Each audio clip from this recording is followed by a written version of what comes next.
वित्त मंत्री निर्मला सीतारमण ने आज संसद में वित्त वर्ष 2025 का आम बजट पेश किया।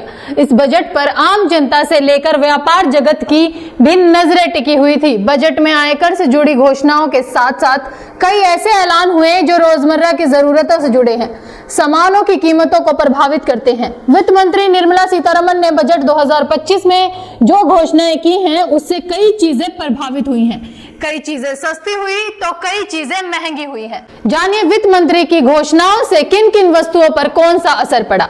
नमस्कार दोस्तों, मैं संजना आपके साथ और आप देख रहे हैं जनता की आवाज। अब 12 लाख रुपए तक की कमाई पर कोई इनकम टैक्स नहीं देना होगा।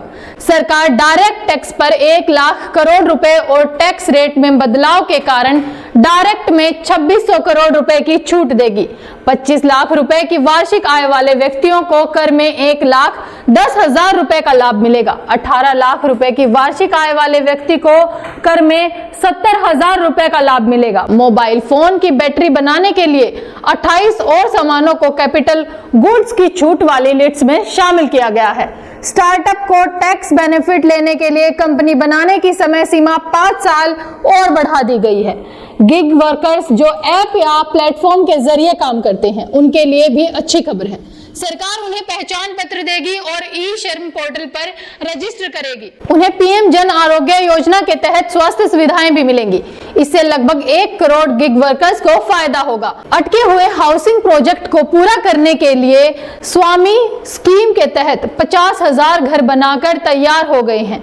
2025 में 40,000 और घर बनने की उम्मीद है।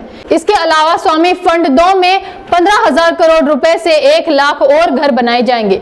कुछ खास वित्तीय संस्थानों से लिए गए 10 लाख रुपए तक के एजुकेशन लोन पर टीसीएस नहीं लगेगा।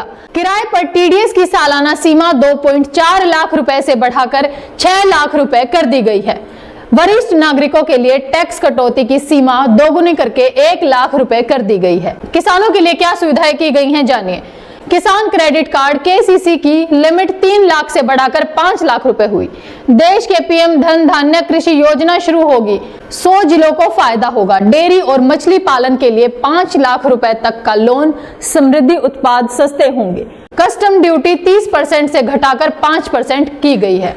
अंडमान निकोबार और गहरे समुद्र में मछली पकड़ने को बढ़ावा मिलेगा। दालों के आत्मनिर्भरता हासिल करने के लिए 6 साल का mission. Post payment bank payment service ग्रामीण योजनाओं में बढ़ाई जाएंगी। कपास उत्पाद के लिए 5 साल की कार्य योजना। प्रोडक्शन मार्केटिंग पर फोकस। असम के नाम रूप में नया यूरिया प्लांट लगेगा। महिलाओं के लिए SC/ST की MSME महिला उद्यमियों के लिए विशेष लोन योजना। पहली बार उद्यमी बनाने वाली महिलाओं को 2 करोड़ का टर्म लोन मिलेगा। बुजुर्गों के लिए 6 बड़े ऐलान किए गए नए बजट में। सीनियर सिटीजन्स के लिए टैक्स छूट दोगुनी 50,000 से बढ़ाकर 1 लाख रुपए कर दी गई है। 36 जीवन रक्षक दवाएं पूरी तरह से टैक्स फ्री हैं। देश में 200 डे केयर सेंटर बनेंगे। मेडिकल उपकरणों और कैंसर की दवाएं सस्ती होंगी। 6 जीवन रक्षक दवाओं पर कस्टम ड्यूटी 5% घटाई गई। 13 मरीज सहायक कार्यक्रम बेसिक कस्टम ड्यूटी से बाहर हैं। बजट में आंगनवाड़ी क्षेत्र के जरिए सक्षम पोषण योजना, 20 लाख किशोरियों के पोषण की योजना भी ग्रामीण क्षेत्र और महिलाओं से जुड़ी है। श्रम सधन क्षेत्रों में रोजगार और उद्यमशीलता बढ़ाने पर जोर देकर रोजगार बढ़ाने का इरादा जताया गया है।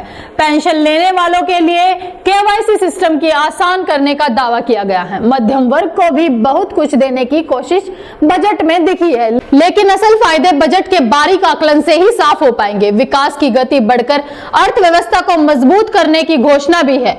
कॉर्पोरेट और बाकी प्राइवेट सेक्टर भारत में ही निवेश बढ़ाएंगे। इसके लिए रोड मैप तो कुछ दिखता है, लेकिन यह सेक्टर सही में निवेश बढ़ाएगा या विदेश से ही कच्चा माल लाकर काम करना ज्यादा पसंद करेगा, यह देखने वाली बात होगी। नए बजट को लेकर अपनी राय हमें कमेंट बॉक्स में कमेंट कर जरूर बताएं और ऐसी ही खबरों के लिए देखते रहें जनता की आवाज। इस वीडियो को लाइक करें, शेयर करें और अगर पहली बार जनता की आवाज न्यूज चैनल को देख रहे हैं तो चैनल को सब्सक्राइब भी करें और घंटी जरूर बजाएं, चैनल की भी और सरकार की भी।